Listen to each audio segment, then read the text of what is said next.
देखिए, जो राम भक्त है वह राष्ट्र भक्त भी है। जो जितना बड़ा राष्ट्र भक्त है उतना बड़ा राम भक्त है। प्रधानमंत्री मोदी जी प्रखर राष्ट्र भक्त हैं और इसलिए वे प्रखर राम भक्त भी हैं। 500 वर्षों का इंतजार समाप्त करके अयोध्या धाम में रामलला फिर से विराजमान हो गए। अयोध्या की कायाकल्प हो गई। ऐसा मोदी जी के नेतृत्व में, उनके मार्गदर्शन में ही संभव हो पाया। स्वाभाविक रूप से आज जो नई अयोध्या है, ये नई अयोध्या एक नई गाथा को हम सबके सामने भी प्रस्तुत करती है। और कल प्रधानमंत्री मोदी जी की अयोध्या में उपस्थिति पूरी दुनिया और पूरे देश के राम भक्तों को अभिभूत कर रही थी और इसलिए पूरी अयोध्या वहां उमड़ी थी।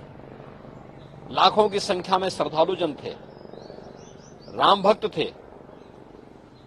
वे सभी मोदी जी के अभिनंदन के लिए, स्वागत के लिए उत्सुक थे और 1 लाख से ऊपर देश के भी अलग अलग कोनों से आए हुए श्रद्धालु जन, वे भी मोदी जी का घंटों इंतजार करते किए और फिर मोदी जी का उन्होंने स्वागत किया। तो यह तो मैंने पहले भी कहा कि यह संबंध राष्ट्रभक्त और राम भक्त का है।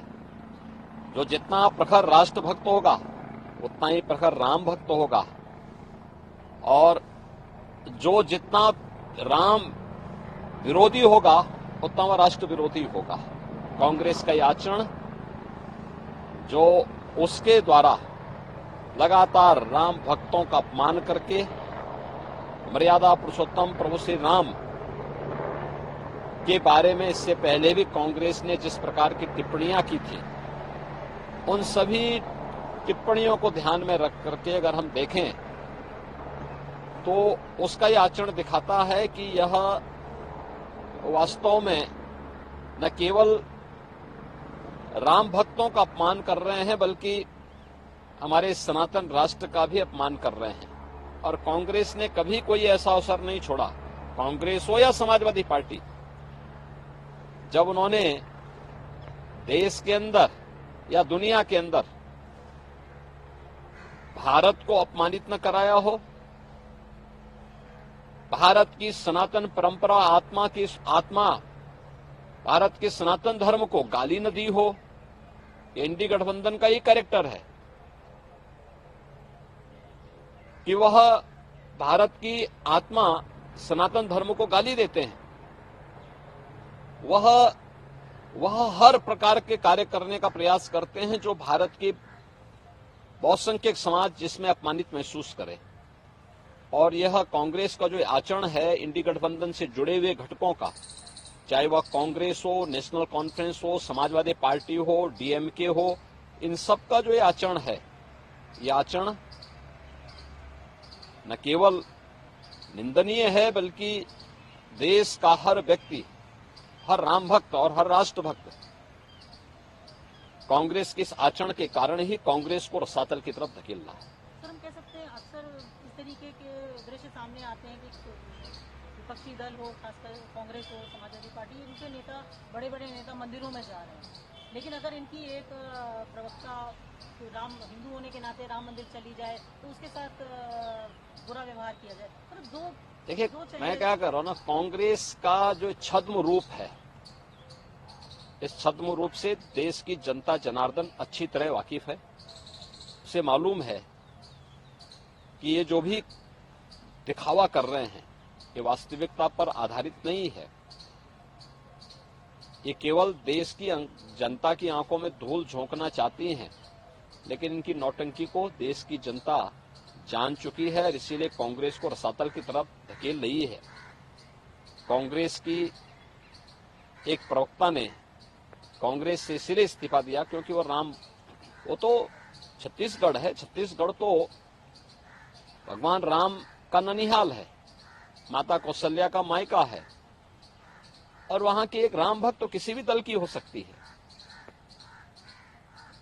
वह अगर अयोध्या में रामलला का दर्शन करने के लिए आई थी, इस आधार पर कांग्रेस के नेताओं के द्वारा उनका अपमान किया गया और इससे तंग आकर के उन्होंने कांग्रेस से इस्तीफा दिया। तो ये चीजें दिखती हैं कि कांग्रेस के डीएनए में रामद्रोह है,